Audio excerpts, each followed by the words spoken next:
Am I really that much to handle? Breaking these niggas down like a camel. You don't really know you are. What's up, YouTube? Welcome back to my channel. I am Nikki Pretty Ricky. Thank you guys for joining me today, and I am going to be doing an update on my progress and journey after my hysterectomy surgery.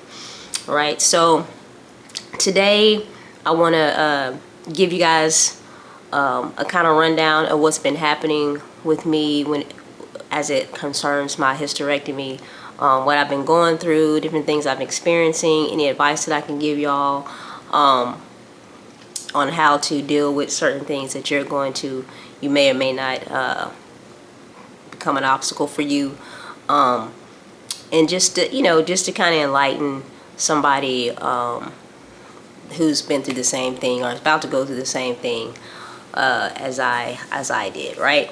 So today, it would have been, so I had my surgery on October the 2nd of 2024. I'm about 3.5 months post-op, okay? So for me, if you guys have not watched that video, I have 2 other hysterectomy update videos on here that are great information, I believe anyway. And that is the very first video is my hysterectomy, what they don't tell you, and then the other one is, I think, my maybe 2-month post-op. So here we are at my 3.5 month post-op, and I want to talk about what can be referred to as the 3 H's, okay? And those H's are hunger, cravings, hot flashes, and hormones. Hunger, cravings, hot flashes, and hormones.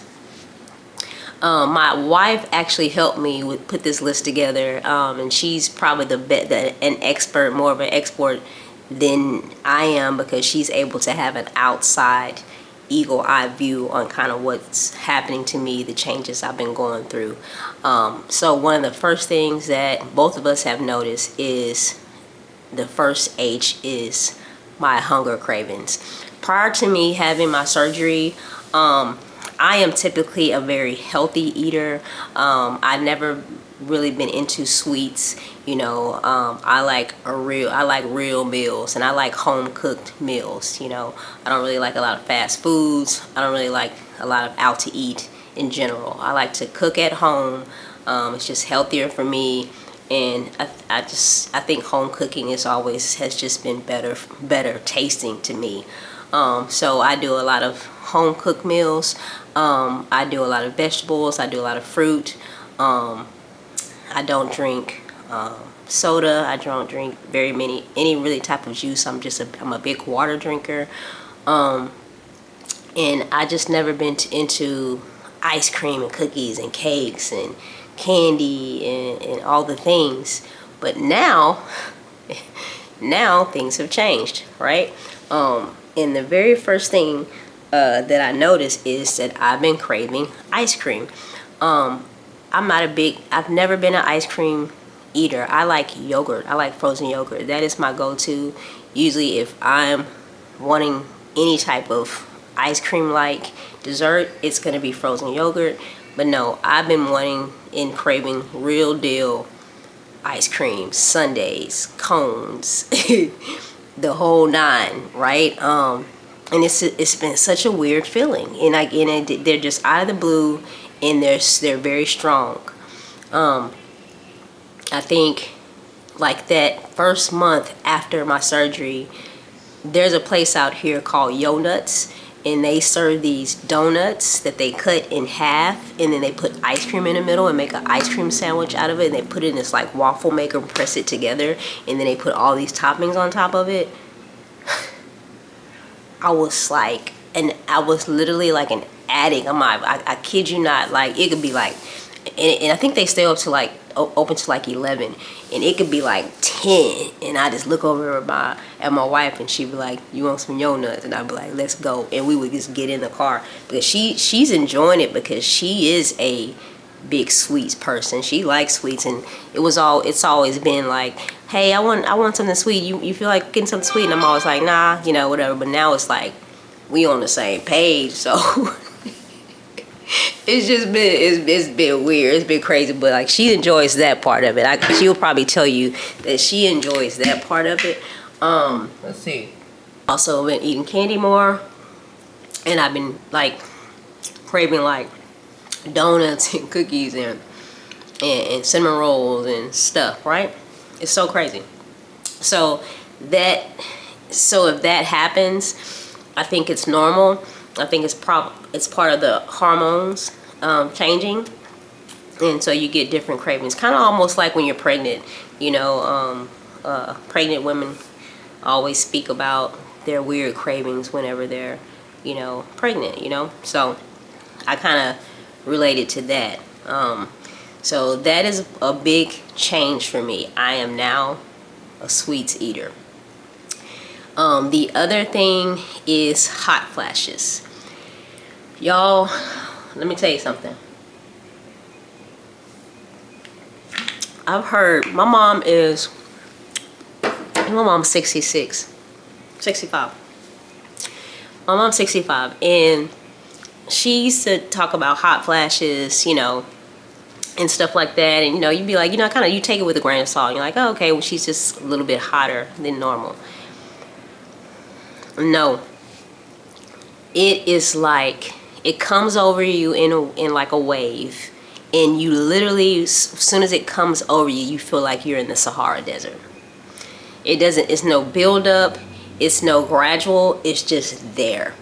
And you feel like you're in the Sahara. Like, just now, my wife and I went to see the movie Werewolf. Good movie. Y'all go check it out. On our way back, we were gonna stop at our storage. It's cold outside right now. It's about 20 something degrees out there, right? So I'm decked out. Another jacket on top of that. I'm cold. Immediately when we were riding around, there's a little bit of the sun out, but not a lot. And the sun kind of hit me at an ankle, and I just immediately got super like sweat. I felt sweat, and I'm out of sweater, and I started pulling off my clothing, and I'm like, you gotta put some air in it, and it just hit me, out of nowhere. And I couldn't even focus. I was actually playing a game on my phone. I had to put it down. I'm like, it's hot. It is hot in here. And I've seen people, like on TikTok, I saw a lady at a football game. It was a football game, so it was outside, and it was cold, and it was literally steam coming off of her head like it would if you had a coffee mug with coffee in it coming off that mug, because she was in the middle of a hot flash. And I completely believe, I know that that's true. I know that if you were to sit me outside during a hot flash at 20 degrees weather, you're gonna see the heat coming off of me. You're gonna see the steam. It's real. So I have to have it cold at night, no matter what. I don't care what the temperature is outside. I have to have it cold in here at night, or I don't sleep comfortably. So my wife's been pretty good with it. Right now she's been a little bit under the weather, so it's been a little hard because she wants it warm in here, and I understand that. But I'll be going through it, y'all. I'll be going through it. So the heat flashes are a big thing. It's a big thing that you will experience after your hysterectomy. You will experience them. 9 out of 10, you will experience heat flashes. What I will tell you is just, if you're like me, you need to be cool at night. You need to make sure you just wear as little as possible when going to bed. In the daytime, when I'm moving around, I can deal with it a little bit more, but at night I can't deal with it. I won't sleep if I'm hot. So yeah, the last one is hormones, right? So I talked a little bit about this, or a lot. I talked a lot about it in my last video, my 2-month update. How your hormones will start to affect your emotions, right? So just think of it as all your emotions, happy, sad, glad, mad, you know, discontent, nervous, whatever those emotions are, take that and multiply it by 10. So whatever you normally feel regularly, now I'll feel those emotions times 10. If I'm sad, times 10. If I'm mad, times 10. If I'm irritated, times 10. If I'm happy, times 10. Everything is just, it's peaked. So the happy part is easy to deal with. You know, you're happy, just you're happy. But when you have sad moments, or when you have angry moments or irritable moments, you have to start checking yourself and knowing, hey, before I snap and I'm short with my wife or with my family members or friends, take a second, take a deep breath, ground yourself, realize what it is you're going through. That's a very good one, is when you're like, okay, I know what this is. My hormones are tripping right now. You know, so I need to take a second.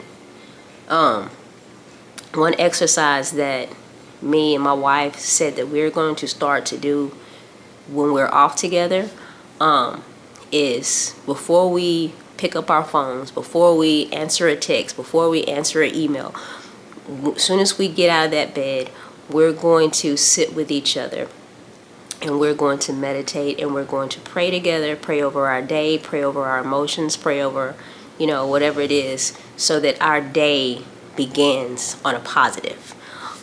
Today, thanks to my wife, when she had some stuff going on at work, and we have, like, everybody knows, we are planning our wedding right now. We got wedding stuff going on, we got all these things going on, and she felt herself getting to a point where the anxiety level was going up. So she said, babe, let's go take a walk. And we live in an apartment building, so, you know, we just walked the halls of our building. So we just took off and we held hands. We didn't say anything, and we just walked.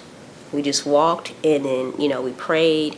And she said, what do you feel right now? Name 2 things that you feel right now. And I said that, and name 2 things that, you know, you're thinking about them right now. And it was a really, really good exercise, and it kind of grounded both of us back, because a lot of times, you know, when you're in a relationship, you play off each other's emotions and feelings. So whatever she's feeling, anxiety, a lot of times then I'll feel it because of, you know, and vice versa. So it's very important that you guys stay connected, you guys stay balanced, and you guys stay, you know, at peace. It helps you stay at peace right there.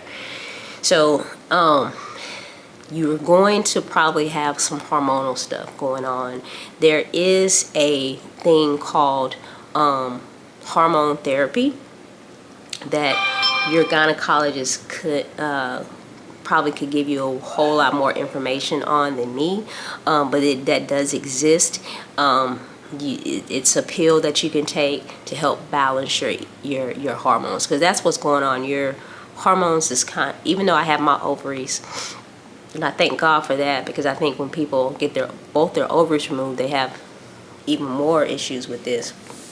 But I've been handling it.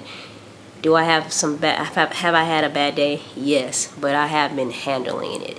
But if I get to the point where I feel like I'm not handling it well, and it's affecting my relationship, affecting my spouse, affecting my family and friends, then I will go talk about getting some hormone therapy. Okay, so please, you know, seek some help if you need to. You know, if you don't have to deal with it, don't deal with it. If it's getting to where you feel like you can't control it, get some help. It's okay. It's okay for you. That's what your gynecologist is there for. If you need some advice, and you need some help for them to see you through that obstacle, there's nothing wrong with that. Someone had asked me about my pelvic floor therapy. I did go to have PT, physical therapy, which is pelvic floor therapy. I did that for I think 2 weeks. It's because I was experiencing like urinating in number 2 was kind of hard still for a while. Like, I don't know, it was hard to explain. Like, I still had to, it's like I was had to push, like, do extra stuff for that to happen.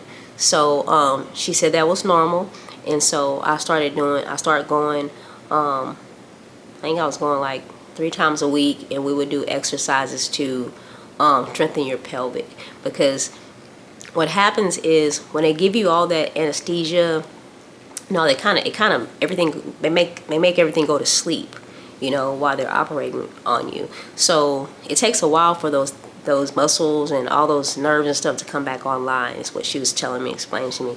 So that's what we were helping them to do. And I haven't been having problems since then, since I've gone to PT. I've been good. As far as somebody else asked me about intercourse, I do not receive. I'm a giver, I'm not a taker. Take that however you want to take it. So I think it's a little different for me. I think it'll be different for someone who's receiving, for you to be clear with your doctor that you're good to go, and also making sure you're completely healed inside, because what you don't understand is not only some people don't, not everybody, not only do you have some stitching and stuff on the outside, you receive stitches on the inside as well. So all those things need to be healed up before you're trying intercourse.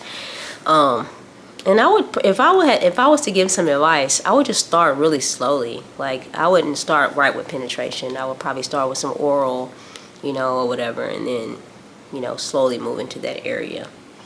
If you guys want to see my scars, I'll show y'all. And honestly, I haven't been putting the medicine on like I should. But here's the one of them. You see that? One, the big one. Here's one. Here's 2. I'm sure they would be more. They would be gone more if I would put stuff on them. But I don't. I ain't gonna lie to y'all. I don't put cocoa butter and vitamin E oil in like I should. And I've been eating a lot of, like I told y'all, a lot of sweets. So, yeah, man. We're still on our weight loss journey as well. So, those are my scars. Thank you guys for watching. I hope I gave y'all some more good information today. If you have any questions, of course, leave them below in the comments. Do me a favor, like, comment, and subscribe to this channel if you're loving this content. You want to see more of me. You want to see me keep going and going and going and give me the motivation to keep pushing videos out to y'all. Please let me know that you like what I'm doing by commenting, and subscribing. I love y'all. Y'all have a great day. Thank you for listening. Peace.